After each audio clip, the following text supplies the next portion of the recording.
This was, you go back to 20... The real? It's coming back?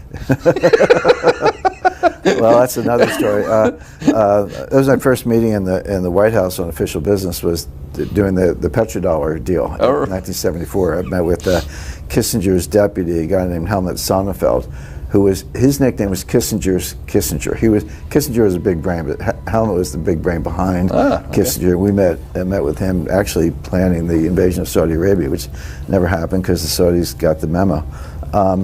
But here we are. But the thing with the BRICS is, again, narrative. This is not happening, but the narrative is BRICS coming up with their own currency. They're going to ditch the dollar. It kind of fits in with this dumping treasuries thing, which is not true. But I'm explaining the narrative because this is what you hear over and over. And like, So it's a good thing I don't pay very close attention. And the point I make is that the BRICS are not coming up with a new currency because they already have one.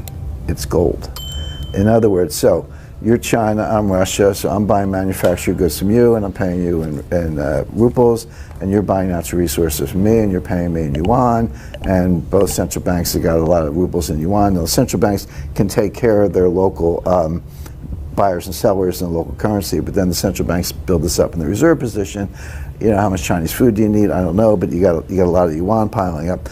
But a couple things about that. First of all, the BRICS are now I think 12 or 13 countries, and they have a waiting list of 20 more. So that trading area, if you think of it like the European trading area, is getting larger. These foreign currency balances are getting bigger. They still trade in dollars, by the way. I mean, the U.S. is trying to shut it down. That hasn't happened. Russia's getting plenty of dollars. But that aside, these local currency balances are building up. But a couple things. Number one, you have to think about it on a net basis, not a gross basis. You don't have to settle on gross. If I owe you some yuan, you owe me some rubles, we net them out. One owes the other something, but it's a lot smaller than the gross, number one. And we can settle in gold. We don't have to use dollars. A common narrative suggests that BRICS nations are preparing to launch a shared new currency, but the reality is much more straightforward. They already use gold as the ultimate settlement instrument. As BRICS membership expands and trade volumes grow, these countries increasingly hold each other's currencies such as yuan and rubles, which can create imbalances over time. Rather than clearing every transaction in US dollars, they simply net their trade positions and settle periodically in gold. This method is gaining momentum as BRICS nations accumulate record levels of reserves. Russia and China alone now hold more than 5,000 tons, supporting a quiet but significant shift in the global monetary system. And now gold has a dollar equivalent. Yep. So you might end up converting everything to dollars for purposes of determining how much gold I have to deliver to you right now. It's kind of like Bitcoin. I was like, Bitcoin, end of the dollar. I was like, how come you keep talking about it in dollars? But the point is, the BRICS can settle on net. They don't have to settle real time. It can be 4 times a year. They can settle in gold. Everyone will take gold, and you don't even have to move it around. You have a central depository, but you can fly it around. It's not difficult. But the point is, so they're not coming up with a new currency. They have it in gold. So that, first of all, pulls the rug out from under the dump the dollar narrative. But secondly, it also supports the fundamental reasons why gold is going up. We did this war game in 2009. I mean, Secretary Gates looked at it. He said he did a nice job, but it was the first financial war game. But the scenario, which I devised as a member of the Chinese team, and I got an ally on the Russian team, and we were going to say, we're going to have a UK bank of issue and a Swiss depository, and everybody has to, if you send in your gold, we'll give you this new currency that we've just created, and the condition is from now on, if you want to buy Chinese goods or Russian natural resources, you got to pay in this currency. Now, the whole idea of a war game is like 5-10 years ahead. It's not like this is going to happen tomorrow. We got laughed at. There were some Harvard professors, and I won't mention any names, like, what are you talking about? You're wasting our time and all this. Since we did that, at the time, Russia's gold reserves were 600 tons. Today, they're about 2,500 metric tons. China's gold reserves were 600 tons. They're very close to 3,000 metric tons. Wow. So it has played out exactly the way we described it to the Pentagon at the time. And I talked to their futurist, Andy Marshall, who he was like 90 at the time. I met with him.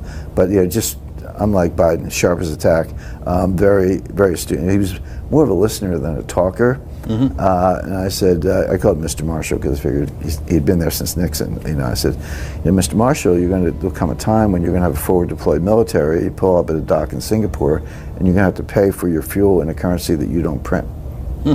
And he said, He kind of shook his head and said, yeah, I got that. So the BRICS aren't there, but gold is. So the BRICS are using gold to settle net balances, not in real time, periodically. Traditional currency comparisons, dollar versus euro, yen versus franc, reveal very little about real value. All major fiat currencies are weakening at the same time as global money supply expands. A more reliable benchmark is gold, a timeless and non-political unit of account. When any currency buys fewer ounces of gold, it is losing genuine purchasing power. This trend has accelerated since 2020, as institutional investors increasingly question the stability of government-backed money. Analysts examining potential Goldstandard models note that if the US backed even 40% of its M1 money supply with its official gold reserves, the required equilibrium price of gold would be roughly $27,000 per ounce to avoid deflation. You know, with my legal training, I answer that with a question. I said, compared to what? Montreux Jazz Festival, 1969. That was the word, compared to what was a famous jazz song. But I say the up or down. I say compared to what? Because on a given day, it could be up against the yen, down against the euro, down against gold, and up against Swiss franc, or any combination of the above. The way I think of it is, if I send you out to measure a field, I say, come back, tell me how long that field is. What am I giving you to measure? A ruler, a yardstick, a tape measure, whatever a surveyor might use. So the point is, the dollar, the euro, the Swiss franc, the yen, they're really sterling. We'll throw them in.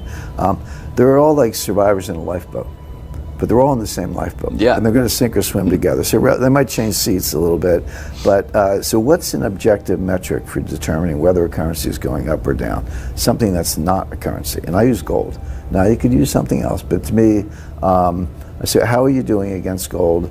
How many ounces of gold do I get? How many troy ounces of gold do I get for 1 unit of my currency? Yep. If that's going down, then your currency is going down. So, but it's a way to get away from, not like if you're a currency trader or whatever. Of course, you think about the euro, U.S. dollar cross rate, but that's trading. All of these currencies are going down against gold at the moment, and that should tell you something about where institutional money is going and how people are really looking at the future. 23,000. I put that number out there, and it's probably 27,000. Let me tell you where the number comes from, and it is rigorous.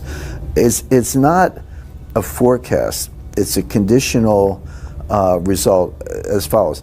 If the United States wanted to go to a gold standard, and I'm not forecasting that, I don't think that's going to happen, but if the United States is going to go to a gold standard, what would the price of gold have to be to avoid a deflationary collapse? Ah, okay. And so again, simple math. So when we had a gold standard, so the Austrians banged the table. It's got to be 100% back gold, or else whatever it's leveraged.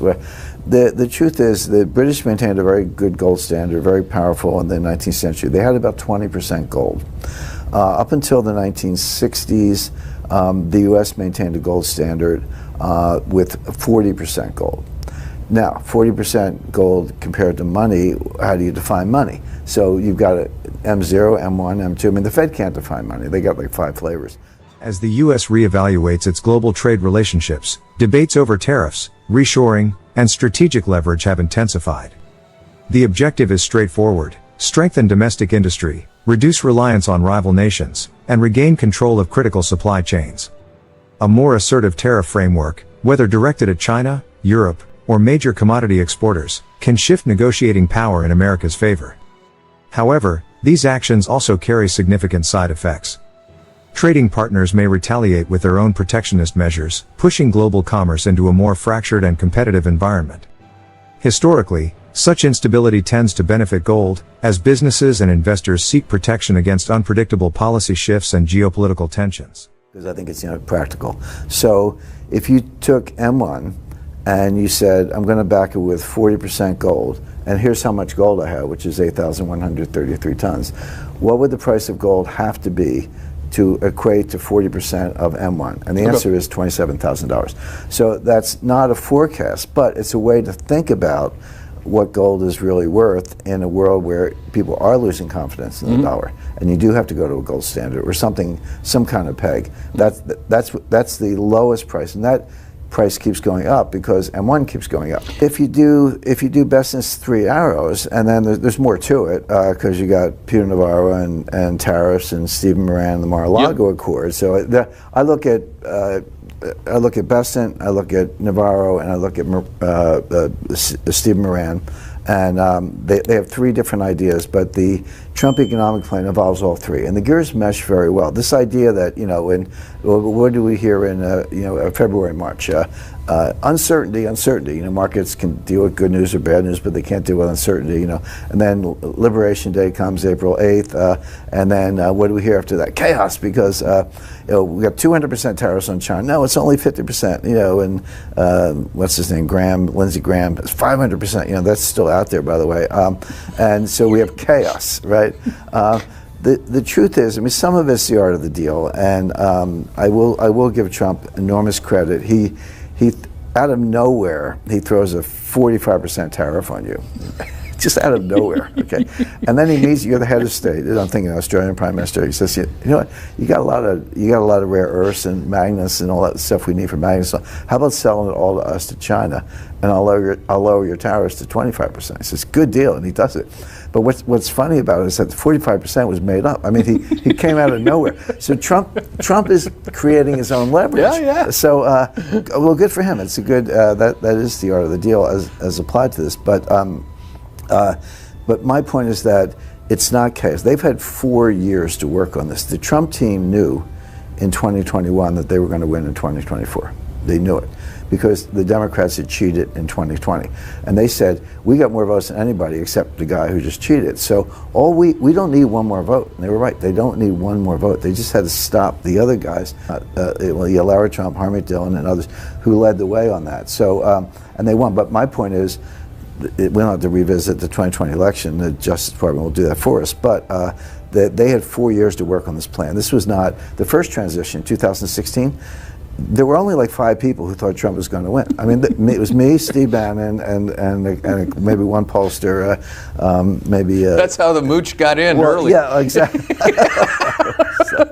It wasn't even the Junior C League in Canada. We called. They called up like the I don't know, geriatric men's league. Yeah, right. It was like it was such a bad. Yeah, although Carl Icahn did lead the victory party and go to his office at 2 a.m. and buy $1 billion worth of S&P futures and did quite well. But Trump didn't think he was going to win. Melania was afraid, didn't think they were going to win. So, but the point is, they had no transition. They hadn't worked on it. And Chris Christie was the head of the transition team. This is 2016. Chris Christie put Jared Kushner's father in jail. So why do you... He did. He did, as a prosecutor, as a New Jersey federal prosecutor. So why do you pick that guy to run your transition? We're all backstabbers. I'm not disparaging individuals. Madison, Tillerson, they had good careers, but they had the same. We're the adult supervision. He's a kid in a playpen and whatever. It was then you had the Russia hoax, COVID. It was a wasted 4 years. This time, two things are different. Number one, they learned their lesson. Trump didn't know Washington then; he does now. And 2, they had 4 years to work on this because they knew they were going to win. And so that's why this is a lot more coherent than the market gives them credit for. Now, that doesn't mean automatic success. I would say the market, well, I shouldn't say the market, the economy is bigger than all the plans and all the policymakers combined. It'll go, to some extent, it'll go where it wants to go. You can screw it up or make it better, but the macroeconomy and the business cycle have not gone away. Mm-hmm. So we're facing up to that, and this affordability thing is a big deal, but now they've got their eye on the ball, and they're doing better than anybody else. Well, we talked about a little bit about Europe before we went on the air, and Japan's struggling. The one of the debates I have, I explained the Trump plan. I've been lecturing, been going around the world on this, and I explain it, and people take me aside and they go, Jim, thank you, it really makes sense, we get it, but aren't you going to hurt China or Brazil or Germany or someone else in the process? And I said, that's their problem. Mm-hmm. In other words, Trump's job is not to make Germany great again. Let Merz do that. Let Merz do that. Let Xi Jinping make China great again. If you're keeping a global score,